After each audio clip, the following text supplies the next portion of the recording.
एक भी दिन जिस दिन हम एब्सेंट रहते हैं उस दिन की क्लास के बारे में पूछे जरूर। सर बैठे रहे, आप नहीं आए थे कल, आपको टॉपिक समझ में नहीं आया तो कैसे पढ़ेंगे भाई, कैसे समझेंगे? जब तक आप जिस दिन एब्सेंट होते हो उस दिन कम से कम साइंस मैथ जो सब्जेक्ट्स है ना उनको आप पूछा करो कि सर कल मैं नहीं आई थी, इसको हम कैसे सॉल्यूशन करेंगे इस सवाल का, या ये टॉपिक आपने जो पढ़ाया था उसकी क्या क्या खास बात है समझ में नहीं आया। आदत बना लो इस बात को कि जब पिछली क्लास में अगर आप एब्सेंट थे ना तो उसको समझना जरूरी है। ऐसे नहीं कि हमने कॉपी में देख करके नकल कर ली, इसको पढ़ाई नहीं करते। पढ़ाई उसको कहेंगे कि आपका जो टॉपिक छूट गया है, जो साइंस में जो चैप्टर दे रखे ना, पहला चैप्टर, दूसरा चैप्टर, तीसरा चैप्टर, ये तभी समझ में आते हैं जब हम पहला चैप्टर रीड कर लेते हैं तो सेकंड चैप्टर समझ में आएगा, सेकंड चैप्टर रीड कर लेते हैं तब जाके थर्ड चैप्टर समझ में आएगा, और थर्ड चैप्टर रीड कर लेंगे तब जाके फोर्थ चैप्टर समझ में आएगा। तो एक तरह से एक कड़ी है, एक भी कड़ी अगर आपको समझ में नहीं आएगी ना तो फिर आप अगला चैप्टर या अगली कड़ी समझने में दिक्कत होगी या बहुत कम समझ में आएगी। ठीक है, तो जब भी नहीं आए आपको करना क्या है, वह टॉपिक अपने सर से पूछना जरूर है, चाहे किसी भी सब्जेक्ट का हो। फ्रांस की क्रांति पढ़ ली आपने, रूस की क्रांति पढ़ ली, अब रूस की क्रांति के कारण आपने पढ़े ही और फिर सीधे क्रांति स्टार्ट कर दी, वहां वैसा हो गया, उसको जला दिया। क्यों हो गया, लड़ाई झगड़ा क्यों हो रहा था रूस में, फ्रांस में ऐसा क्यों हो रहा था? कारण तो पता होना ही चाहिए, वो कब मालूम पड़ेगा जब आप कारण रीड करेंगे। यही बात है, हर विषय की लगभग यही बात है कि जब तक आप पीछे की क्लास छोड़ देते हैं ना तो अगली क्लास समझ में नहीं आती। तो आज हम पढ़ेंगे अम्ल व जो क्षार हैं उनके रासायनिक गुणधर्म, और रासायनिक गुणधर्म में तीसरे नंबर का जो रासायनिक गुण है कि क्या होता है जब अम्लों की क्रिया किसके साथ की जाती है, क्षारों के साथ की जाती है। अम्ल और क्षारक एसिड एंड बेस आपस में जब रिएक्ट करते हैं तो क्या होता है। ठीक है, इसके लिए क्रियाकलाप करेंगे, एक प्रयोग करेंगे, एक एक्सपेरिमेंट करेंगे। क्या एक्सपेरिमेंट करेंगे भाई? एक हम परखनली ले लेंगे। परखनली जानते ही हो, कब जानने लगे हो ना, बोर्ड पे कितनी बार परखनली आ गई आपको, हाथ में तो नहीं पकड़ी, वो दिखा के बताएंगे, आप लोगों को भी सिखाएंगे कि भाई अपने लैब में पढ़ी है परखनली। जो इस परखनली में हमने लगभग 2 ml सोडियम हाइड्रोक्साइड लिया। क्या लिया? 2 ml। एक परखनली लेते हैं उसमें 2 ml सोडियम हाइड्रोक्साइड लेते हैं। कितना ml? ठीक है, क्या लेते हैं? अब ये बताओ कि सोडियम हाइड्रोक्साइड अम्ल है या क्षार है? क्षार है, और वह भी प्रबल क्षार है। प्रबल क्षार और दुर्बल क्षार होते हैं, तो ये स्ट्रॉन्ग बेस है सोडियम हाइड्रोक्साइड। सोडियम हाइड्रोक्साइड किस प्रकार का क्षार है? प्रबल क्षार है। ये ले लिया। अब मैं मान लो कि ये तो मैंने आपको बता दिया, और सीधा ही उसमें लेकर के आता, परखनली में सोडियम हाइड्रोक्साइड डाल करके लिया था, तब आप मेरे को पूछते कि सर इसमें क्या है, तो मैं कहता कि मैं तो नहीं बताऊंगा, अब इसमें या तो अम्ल है या फिर क्षार है। ठीक है, तो इसका हमारे आपको ही पता लगाना है। तो मैं आपके सामने एक सूचक रखूंगा, किसके द्वारा पता लगाएंगे? सूचकों के द्वारा, इंडिकेटर्स के द्वारा। तो कौन सा सूचक काम में लेंगे आप? तो एक तो लिटमस पत्र भी काम में ले सकते हैं। ठीक है, ठीक है, तो ये बताइए कि जब लिटमस पत्र के द्वारा इसको हम चेक करेंगे सोडियम हाइड्रोक्साइड को, तो कौन सा लिटमस पत्र कैसा हो जाएगा, या बताइए देखें। हाँ, 2 लिटमस पत्र काम में लेंगे हम, एक तो नीला लिटमस पत्र और दूसरा लाल लिटमस पत्र। यदि नीला लिटमस लाल हो जाए तो क्या हो जाएगा? वह हम कहेंगे इसमें कोई ना कोई अम्ल है, और यदि लाल लिटमस पत्र नीला हो जाए तो इसमें क्या कहेंगे? क्षार है।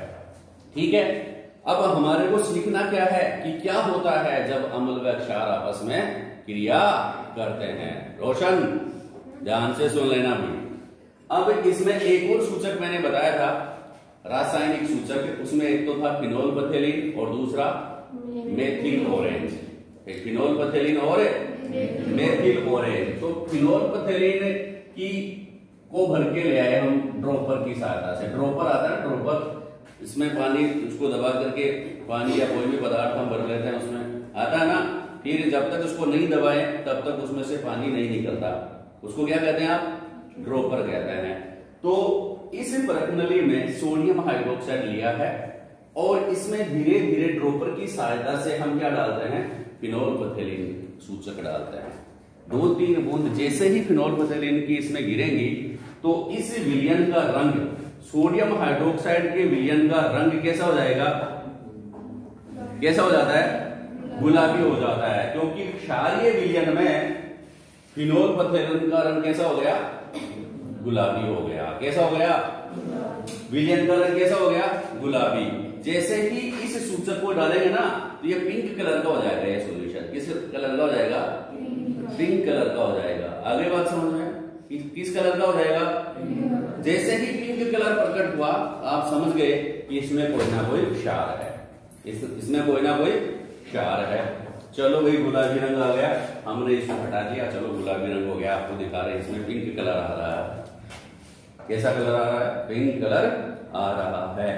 अब हमने क्या किया कि एक और उसमें से एक और ड्रॉपर लिया और उस ड्रॉपर में क्या डाल दी? HCl, हाइड्रोक्लोरिक अम्ल डाल दी। क्या डाल दी? पहले कैसा विलयन था इसका? गुलाबी रंग का था। किस रंग का था? गुलाबी रंग का था। और हमने क्या किया, इसमें भी बूंद डालना स्टार्ट किया HCl की। ठीक है, HCl की ड्रॉप जो है इसमें डाल रहे हैं धीरे धीरे। ठीक है, पता है क्या होगा? अम्ल, पहले इसमें क्षार था, सोडियम हाइड्रोक्साइड। क्या था? क्षार। क्या था? क्षार। और कौन सा क्षार था? Sodium hydroxide. सोडियम हाइड्रोक्साइड किस प्रकार का क्षार है? प्रबल क्षार है। ठीक है, अब इसमें HCl की बूंदे मिलाते हैं, इसमें डालते रहते हैं, डालते रहते हैं, डालते हैं। तो जैसे जैसे HCl की बूंदे इसमें गिरती जाएंगी, जैसे जैसे HCl की बूंदे इसमें गिरती जाएंगी, ये गुलाबी रंग हल्का होता जाएगा, हल्का हो जाएगा। देखेंगे वास्तव में कम हो रहा है, फिर इसको मिलाएंगे, पर्सनली को कम हो गया। फिर हम देखेंगे थोड़ी देर बाद में गुलाबी रंग गायब हो जाता है। गुलाबी रंग कैसा हो गया भाई? गायब हो गया। कैसा हो गया? गायब हो गया। तो गुलाबी रंग गायब होने से मतलब क्या निकला? मतलब ये विलयन गुलाबी से रंगहीन हो गया। गुलाबी से कैसे हो गया? रंगहीन हो गया। इससे क्या समझे भैया? इससे क्या समझे कि इस क्षार का जो प्रभाव है, कौन बताएगा? कोई बता देगा क्या? भाई क्षार था, जब तक क्षार का प्रभाव था तब तो क्या हो गया? रंग गुलाबी। तब तो रंग कैसा था इसका? गुलाबी। और आपको पता है कि फिनोल्फथेलिन जो होता है वह क्षार में, क्षारीय विलयन में गुलाबी रंग देता है। इसका मतलब क्या हुआ? गुलाबी रंग अब नहीं दे रहा है। फिनोल्फथेलिन तो इसमें था ही, लेकिन फिर भी गुलाबी रंग नहीं दे रहा है। क्या निष्कर्ष निकला? कि क्षार का प्रभाव खत्म हो गया है, क्षार का प्रभाव खत्म हो गया है और सोडियम हाइड्रोक्साइड उदास हो गया है। इसका किसी का प्रभाव खत्म हो जाए तो वह क्या हो जाता है? उदास हो जाता है। क्या हो जाता है? उदास। किसी की कोई चले ही नहीं घर में तो वह उदास बैठ जाएगा ना कि नहीं मेरी तो कोई मान ही नहीं रहा। तो इसकी बात जो है यह फिनोल्फथेलिन इसकी बात नहीं मान रहा है अब सोडियम हाइड्रोक्साइड की। यह गुलाबी नहीं है, जैसा था वैसा ही है, मैं तो नहीं करूंगा ऐसा, गुलाबी रंग में नहीं लेके आऊंगा। अब ये बताओ कि सोडियम हाइड्रोक्साइड उदास कैसे हो गया? यहाँ पर इसमें कौन आ गया? एसिड आ गया, अम्ल आ गया। कौन आ गया भाई? अम्ल। अम्ल भी ये HCl, कौन सा अम्ल डाला हमने? HCl। और HCl भी आपको पता है ये प्रबल अम्ल होता है। क्या नाम क्या है HCl का? क्या नाम है? सीधी सी बात है ना, हाइड्रोक्लोरिक अम्ल नाम है किसका? HCl का। तो यह भी प्रबल अम्ल था और यह भी प्रबल क्षार था। यह भी प्रबल क्या था? क्षार था। तो प्रबल अम्ल और प्रबल क्षार आपस में क्या करते हैं? रिएक्ट करते हैं। जब क्रिया करते हैं ना तो एक दूसरे के गुणों को क्या कर देते हैं? नष्ट कर देते हैं। एक दूसरे के गुणों को नष्ट कर, इसने क्षार के गुणों को नष्ट कर दिया, इसने अम्ल के गुणों को नष्ट कर दिया। तो दोनों क्या हो गए? उदास हो गए। दोनों क्या हो गए, उदास हो गए, और क्या बना लिया, लवण व जल बना लिया। दोनों उदास हो गए, दोनों ने एक दूसरे के गुणों को नष्ट कर दिया, इसलिए इस अभिक्रिया को हम उदासीनीकरण अभिक्रिया कहते हैं। इस अभिक्रिया को क्या कहते हैं, उदासीनीकरण अभिक्रिया कहते हैं। क्या कहते हैं भाई, न्यूट्रलाइजेशन रिएक्शन, न्यूट्रलाइजेशन रिएक्शन। समझ में आ गई क्या बात? अब आपको पूछे कोई तो आप बता देना आराम से कि भाई कोई दिक्कत नहीं है, जब अम्ल व क्षार दोनों जो है एकदम बराबर नेचर के हों, प्रबल अम्ल हो और प्रबल क्षार हो, ठीक है, तो इनके बीच में जो अभिक्रिया होती है तो ये अम्ल जो है वह क्षार के गुणों को नष्ट कर देता है और क्षार अम्ल के गुणों को नष्ट कर देता है, और दोनों के गुण नष्ट हो जाते हैं तो लवण व जल बनते हैं। लवण का पीएच उदासीन होता है और क्षार का लवण व जल इसमें बनते हैं, तो इस अभिक्रिया को हम उदासीनीकरण अभिक्रिया भी कहते हैं।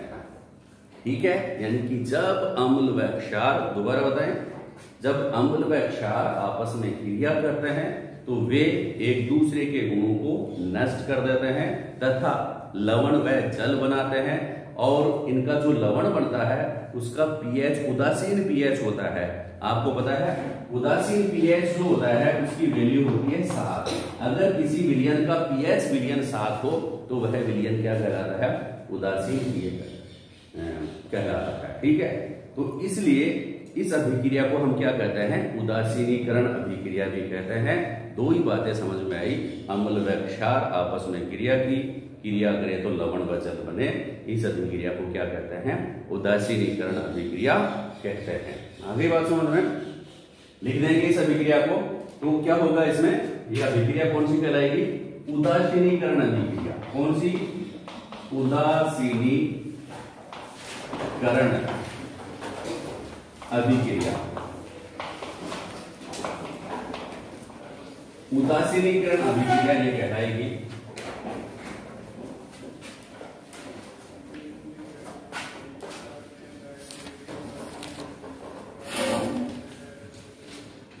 किसे कहेंगे उदासीनीकरण अभिक्रिया, कि जब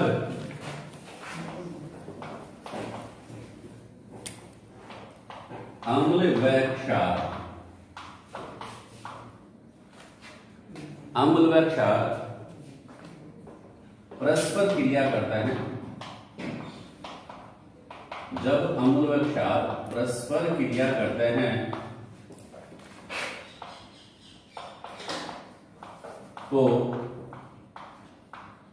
लवण व जल बनते हैं, तो लवण व जल बनते हैं। इस अभिक्रिया को उदासीनीकरण अभिक्रिया कहते हैं।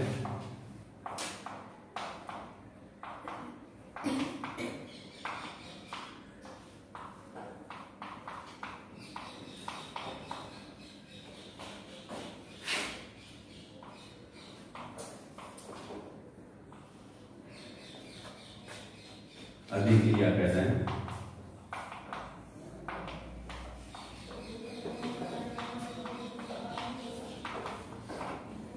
अभिक्रिया क्या हो जाएगी, अभिक्रिया क्या हो जाएगी, प्रबल अम्ल क्या है, प्रबल क्षार NaOH प्लस प्रबल अम्ल HCl, क्या पड़ेगा NaCl और प्लस H2O।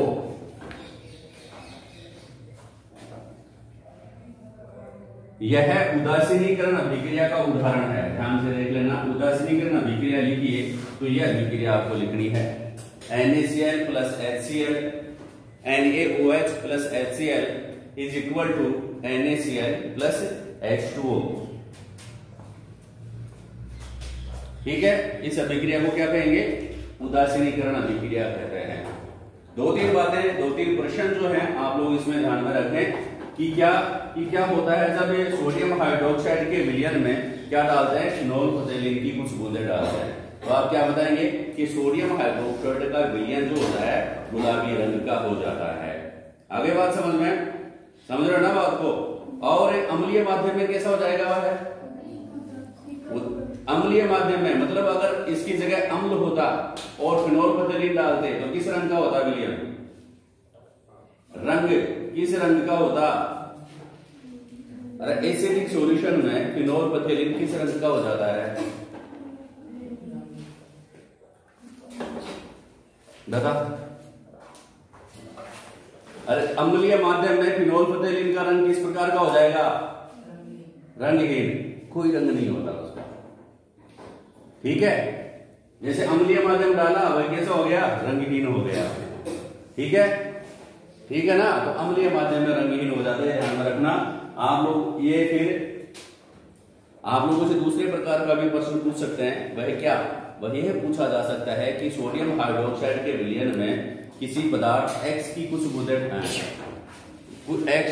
बूंदे डालते हैं तो गुलाबी रंग का विलयन प्राप्त होता है, लेकिन उस पदार्थ में, उस गुलाबी रंग के विलयन में हम Y पदार्थ की कुछ बूंदे डालते हैं तो है विलयन का रंग गायब हो जाता है, गुलाबी रंग गायब हो जाता है। क्यों हो जाता है, तो ये सारी बातें आप समझेंगे।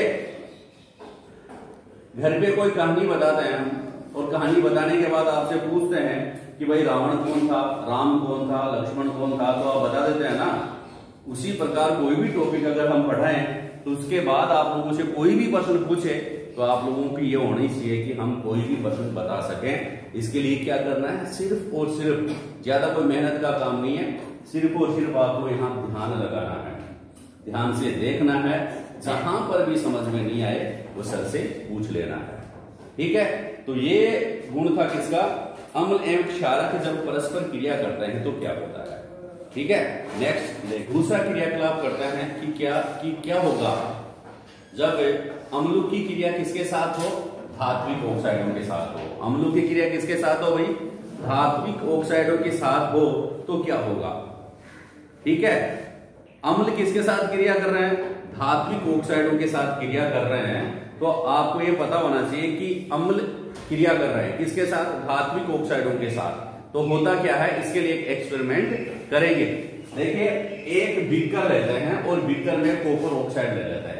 एक क्या लेंगे, बीकर लेंगे, एक बीकर है, यह बीकर है और इस बीकर में हमने क्या ले लिया भाई, कॉपर ऑक्साइड, कुछ मात्रा में कॉपर ऑक्साइड ले लिया। क्या ले लिया, कुछ मात्रा में copper oxide CuO, copper oxide ले लिया। क्या ले लिया, कॉपर ऑक्साइड ले लिया, ठीक है। अब इस बीकर में जब हमने कॉपर ऑक्साइड लिया है तो इस बीकर को, इसके बाद इस बीकर को हिलाते हुए धीरे धीरे, क्योंकि इसमें क्या डालेंगे, HCl, क्या डालेंगे, HCl, हाइड्रोक्लोरिक अम्ल, क्या डालेंगे, हाइड्रोक्लोरिक अम्ल मिलाएंगे इसमें।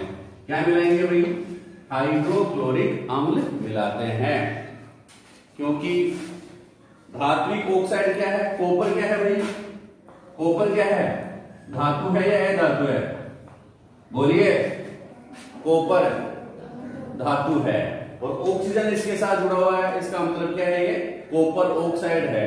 तो धात्विक ऑक्साइड हो गया ना, धात्विक ऑक्साइड हो गया, नहीं हुआ, हो गया, बिल्कुल। कॉपर क्या, कॉपर ऑक्साइड क्या हो गया, धात्विक ऑक्साइड है।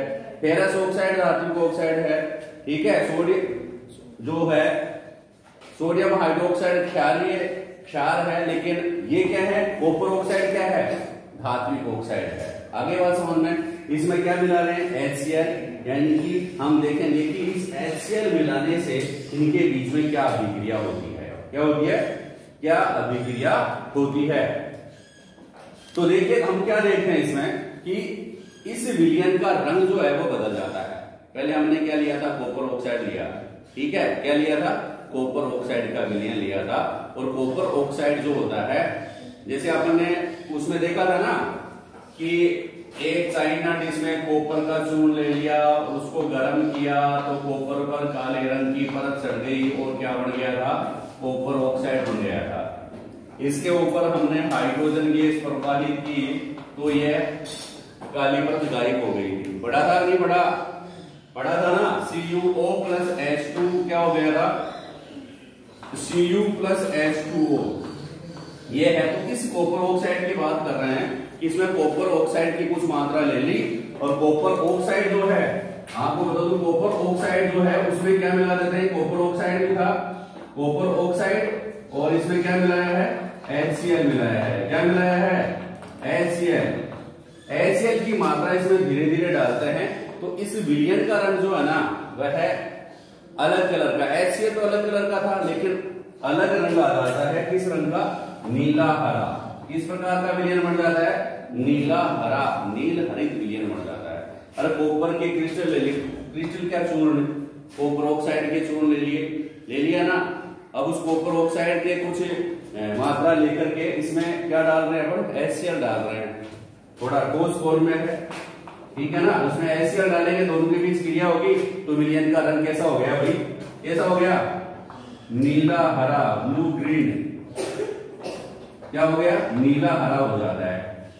तो ये विलयन का रंग नीला हरा क्यों हुआ, क्योंकि कॉपर ऑक्साइड जो था, कॉपर ऑक्साइड इसने किसके साथ अभिक्रिया की, किसके साथ अभिक्रिया की, HCl के साथ अभिक्रिया की, HCl। तो क्या बन गया, कॉपर क्लोराइड। क्या बना, कॉपर क्लोराइड व जल, यानी कि कॉपर क्लोराइड क्या हो गया, धात्विक लवण, और क्या बन रहा है, जल। यही तो बात समझ आई कि कॉपर ऑक्साइड अम्ल के साथ क्रिया करके लवण व जल बना रहा है। क्या बना रहा है, लवण व जल बना रहा है। ध्यान से सुनना इस बात को, दिमाग लगाने वाली बात है, कोई सामाजिक वो अदर सब्जेक्ट नहीं है। यहाँ पर ध्यान रखना पड़ेगा क्या हो रहा है और क्या बन रहा है, किस प्रकार बन रहा है, उसका क्या कारण है। तो क्या है कि कॉपर ऑक्साइड जो है उसके साथ हम अभिक्रिया करवा रहे हैं अम्ल की। कौन से अम्ल की, हाइड्रोक्लोरिक अम्ल की। तो क्या बन रहा है, लवण व जल। तो ये बताइए आप कि लवण व जल कब बनते हैं, अम्ल की क्रिया किसके साथ करवाते हैं तो लवण व जल बनते हैं।